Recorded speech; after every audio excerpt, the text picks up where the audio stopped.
ഈശോ മിശിഹായ്ക്ക് സ്തുതിയായിരിക്കട്ടെ.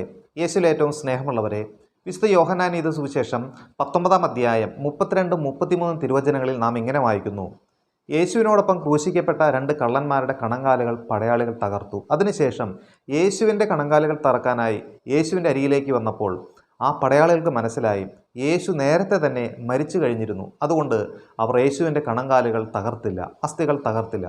പ്രിയപ്പെട്ടവർ, ഈ വചനഭാഗം നമുക്ക് നൽകുന്ന ഒരു വലിയ സന്ദേശമുണ്ട്.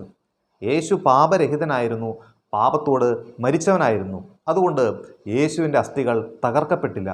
പ്രിയപ്പെട്ടവരെ, നാമും പാപത്തോട് മരിച്ചവരാണ് എങ്കിൽ, പാപരഹിതരാണ് എങ്കിൽ നമ്മുടെ അസ്ഥികളും തകർക്കപ്പെടുകയില്ല.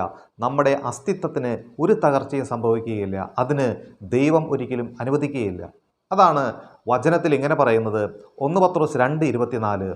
അവിടെ ഇങ്ങനെയാണ് വചനം പറയുക: അവൻ നമ്മുടെ പാപങ്ങൾ സ്വന്തം ശരീരത്തിൽ വഹിച്ചുകൊണ്ട് കുരിശിൽ രക്തം ചിന്തി മരിച്ചു. അത് നാം പാപത്തിന് മരിച്ച് നീതിക്കായി ജീവിക്കേണ്ടതിനാണ്.